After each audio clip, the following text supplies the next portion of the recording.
दोस्तों आज के इस वीडियो का ये पूरा कंप्लीट लुक है और इस हेयर स्टाइल को कैसे बनाना है आइए हम सीखते हैं स्टेप बाय स्टेप। तो वीडियो पसंद आया तो लाइक करिएगा। तो सबसे पहले हमने निकाला है ईयर टू ईयर पार्टिंग और ईयर टू ईयर पार्टिंग के पीछे हम यहाँ पे क्राउन सेक्शन निकाल रहे हैं। अच्छे से कोम करेंगे और कोम करने के बाद हम यहाँ पे रबर बैंड की हेल्प से एक पोनी बनाएंगे। तो पोनी दोस्तों बिल्कुल टाइट पोनी बनानी है, पोनी लूज़ नहीं होनी चाहिए। अगर पोनी लूज़ होगी तो आपका जो बन है वो निकल जाएगा, ढीला हो जाएगा। इसलिए आप बिल्कुल टाइट पोनी बनाएं। और ये हम रबर बैंड की हेल्प से हमने यहाँ पे पोनी बना लिया है। उसके बाद हम यहाँ पे बॉबी पिन लगाएंगे, जैसे कि आप देख पा रहे हैं यहाँ पे क्रॉस सेक्शन में बॉबी पिन लगा रहे हैं। ऐसे ही आप सारे बॉबी पिन को अटैच करते हुए यहाँ पे पिन कर लेंगे।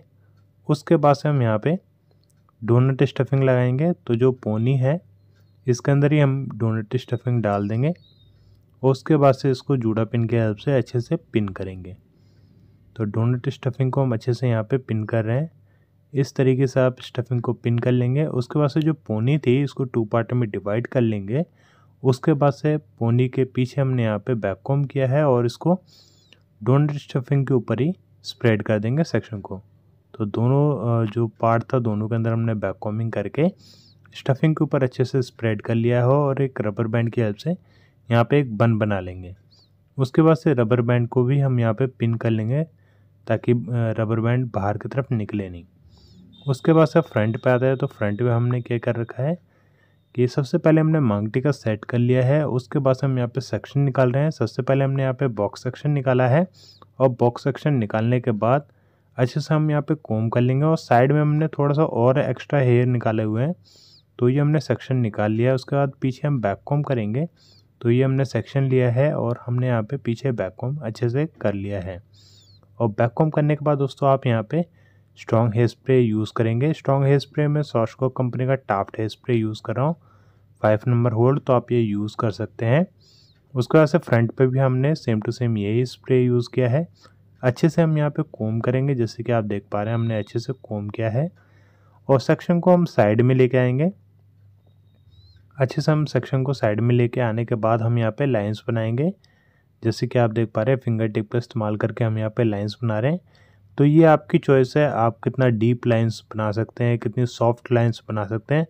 आपको लाइंस चाहिए तो आप लाइंस ऐसे बना सकते हैं, अगर नहीं चाहिए तो आप नॉर्मल भी ऐसे छोड़ सकते हैं। तो हमने यहाँ पे बहुत ही ज़्यादा सिंपल और सॉफ्ट लाइंस बनाया हुआ है, जैसे कि आप देख पा रहे हैं बहुत ही लाइट यहाँ पे लाइंस आपको देखने को मिलेगा। उसके बाद से हम सेक्शन को 2 पार्ट में डिवाइड करके और अब हम यहाँ पे बॉबी पिन से पिन करेंगे।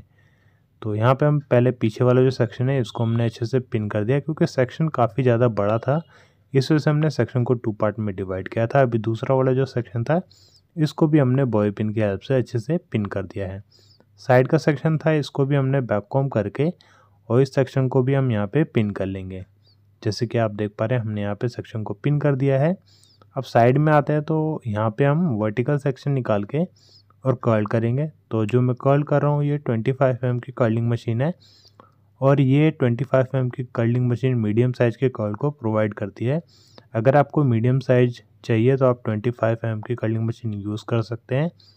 अगर आपको छोटे कर्ल चाहिए तो आप फिर छोटे नंबर की कर्लिंग मशीन यूज़ कर सकते हैं, जैसे 22 या 19 या 16 mm की कर्लिंग मशीन यूज़ कर सकते हैं।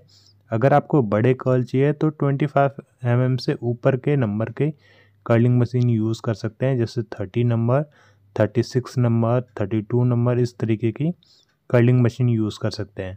बट मैं यहाँ पे मीडियम साइज़ की कर्लिंग मशीन यूज़ कर रहा हूँ और स्टेप बाय स्टेप हम यहाँ पे कर्ल करते जाएंगे, जैसे कि आप देख पा रहे हैं इस तरीके से आप रोटेट करके कर्ल करेंगे। तो नॉर्मली सेक्शन ले रहे हैं, यहाँ पे ज़्यादा हैवी सेक्शन नहीं लेना है। अगर आप ज़्यादा हैवी सेक्शन ले लेंगे तो मशीन के अंदर अच्छे से आएगा नहीं सेक्शन, और अच्छे से हीट नहीं मिलने के कारण आपके कर्ल धीरे धीरे खुलने लगेंगे। तो आपको मीडियम साइज के ही सेक्शन लेने होंगे जब भी आप कर्ल करने जाएंगे। अगर आपने ज़्यादा हैवी सेक्शन ले लिया तो बालों के अंदर अच्छे से हीट नहीं जाएगी, इसकी वजह से अच्छे से कर्ल नहीं हो पाएगा। तो आप मीडियम साइज के सेक्शन लें और उसके साथ ही आप कर्ल करें। तो यहाँ पे हमने अच्छे से कर्ल कर दिया है। उसके बाद हम स्टेप बाय स्टेप हम सेक्शन लेंगे और जैसे कि अभी हमने सेक्शन लिया है इसको अच्छे से कोम करने के बाद इसको सॉफ्ट कर दिया है कर्ल को, और दोबारा से हमने इसको रोल कर दिया है। उसके बाद हमने एक और सेक्शन लिया, कोम किया और इसके साथ ही हम रोल करेंगे। ये हमने बेस बनाया है, जैसे कि आप देख पा रहे हैं। जो हमने फ्रंट में स्टाइलिंग किया था, जो आपने शुरुआत में वीडियो में देखा था, उसी का हमने अभी बेस बनाया है। इसी के ऊपर हम सारे बालों को यहाँ पे रैप करते जाएंगे इसको। जैसे कि आप देख पा रहे हैं, ये हमने सेक्शन लिया और इसी के साथ अच्छे से कोम करने के साथ ही हम इसको रैप कर रहे हैं। इस तरीके से आप सबसे पहले बेस बना लेंगे। उसके बाद से जितने भी बाल आपके पीछे बचे हुए हैं वो सारे बाल इसके ऊपर ही कॉइल करने के बाद आप इसको रैप कर देंगे, जिससे कि एक हैवी सा लुक आ जाएगा और ये देखने पे भी हेयर स्टाइल काफ़ी ज़्यादा अच्छा लगता है और ट्रेंडिंग हेयर स्टाइल है, तो आप इसको यूज़ कर सकते हैं।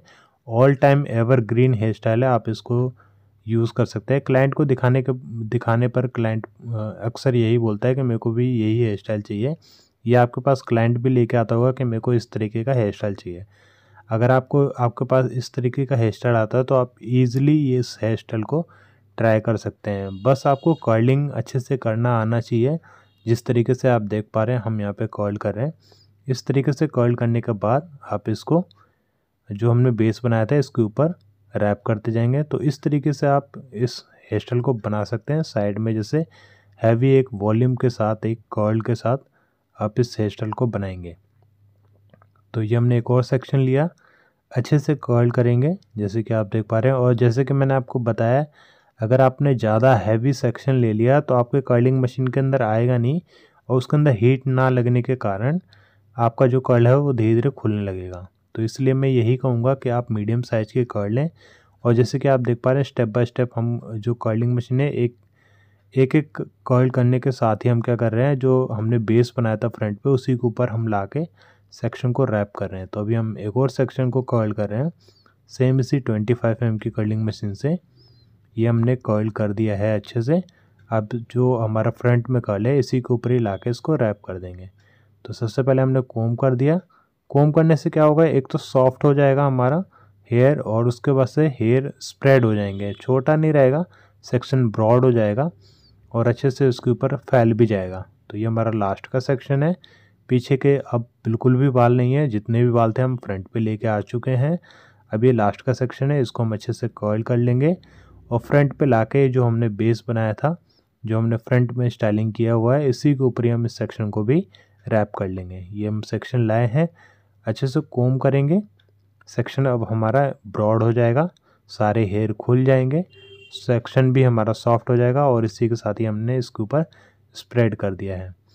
तो इस तरीके से आप फ्रंट पे ये वाली स्टाइलिंग कर सकते हैं। अभी हमने फ्रंट पे कर्ल करने के लिए भी सेक्शन छोड़ा हुआ था, ये ऑप्शनल है।